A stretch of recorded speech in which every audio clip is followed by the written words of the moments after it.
poison oak, some boyhood bravery. When a telephone was a tin can on a string. Well, that one, on occasion, there's songs I write that, I mean, many times I wonder about how like certain actual people in my life are gonna like receive a song, but I don't know it's right or wrong sometimes, but I think to stay true to the writing process and the creative process, like sometimes things get into songs that are maybe painful or whatever to certain people, and that song kind of falls into that category. For my family, it's my my mom's side of the family is very close. I have had two brothers, but I had all these first cousins. My mom had like seven brothers and sisters, and they all lived in the same neighborhood. So really, like it was like I grew up with this huge family. One of my cousins, like took his own life when we were young, like when we were 21, I guess, or 20. But his brother, my cousin Ian, is like my best friend. We lived together while all that happened, and yeah. So I guess it's a tribute to his life, but sometimes I feel bad because it's like a lot of the dark things about his life, and he was more than that, but it's just a little snapshot, I suppose. Fell asleep with you still talking to me. You said you weren't afraid to die.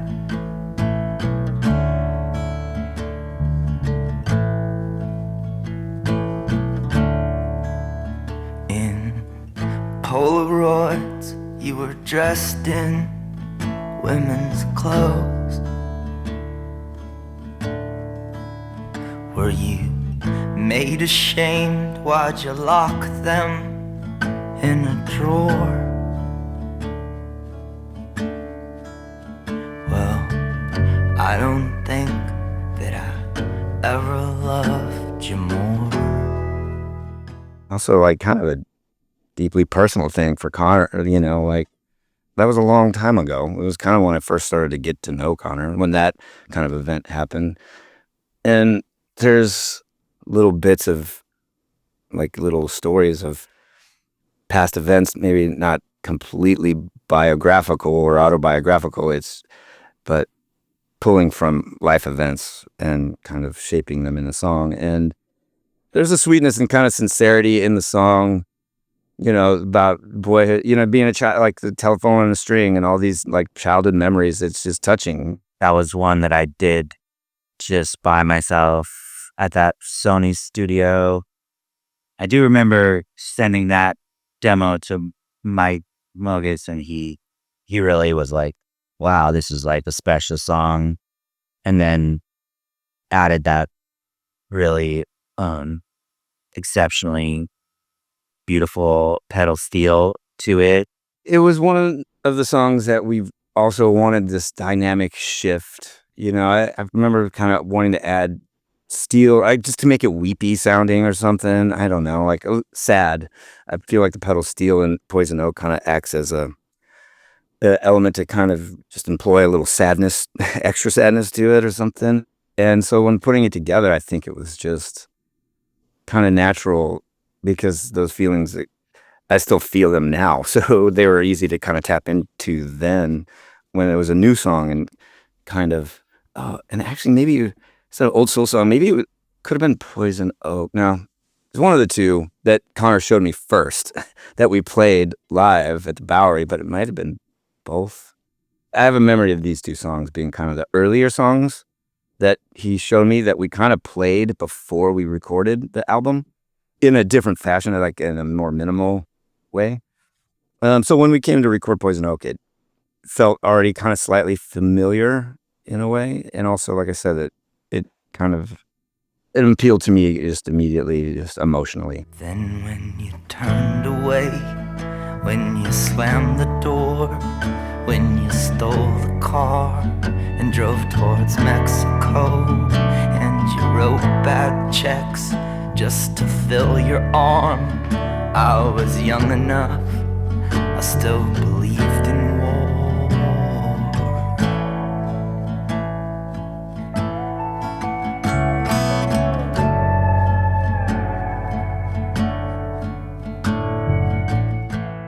There's like a lot of innocence and sweetness and kind of sincerity in the song, as well as a lot of dark components. And being able just to perform this material is a means of healing.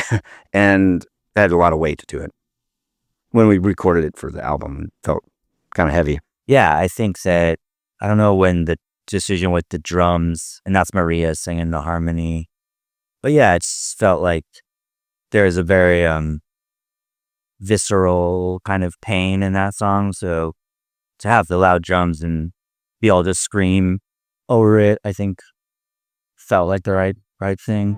Well, let the poets cry themselves to sleep,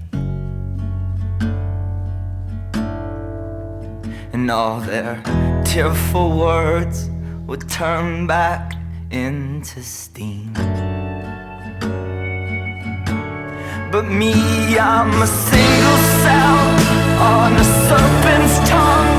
There's a muddy field where a garden was, and I'm glad you got away, but I'm still stuck out here. My clothes are soaking wet from your brother's tears. We still play this one live, kind of, a bit. Conor's changed the lyrics again, as he has for most of these songs, just ever so slightly, just tweaks, just to kind of make them more relevant to our current lives. But like, it still conjures a lot of memories or something. It's like, because it's a lot of wistful imagery, I think, and it still kind of resonates with me. And in thinking about like past events and, our lives and so forth, it still holds some emotional weight for at least me when we play it live. I definitely remember when we would play shows in Omaha, sometimes I felt a little strange singing around like my family and stuff, but I think if you want to be an artist or a writer of some worth, I think you have to be willing to, to show the underbelly of your experience and your psyche, and it's not always I try to do the names have been changed to protect the innocent kind of thing, but sometimes it's more evident than others in different songs.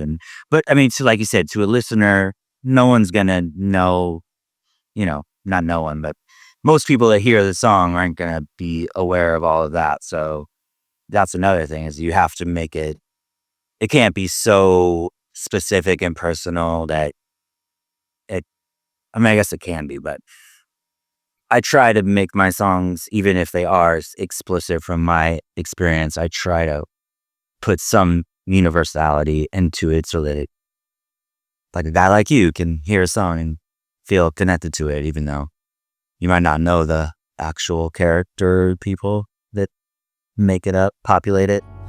You're the yellow bird that I've been waiting for. The end of paralysis. I was a statuette. Now I'm drunk as hell on a piano bench. And when I press the keys, it all gets reversed. The sound of loneliness makes me happier.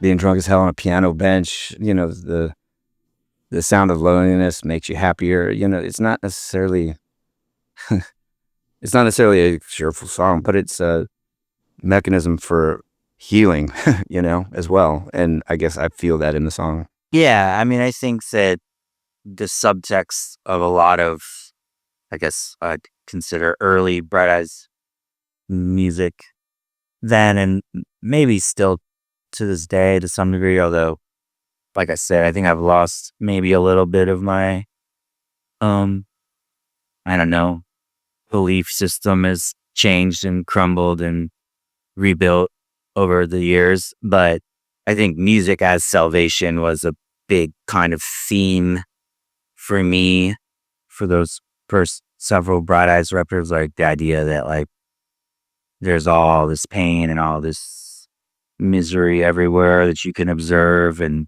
whether it's your own or just empathy for other people. But, somehow the act of music and the community that it brings together and playing music with your friends or just sort of fighting back against the negativity and sadness with, creativity and coming together and making, a joyful noise, as they say.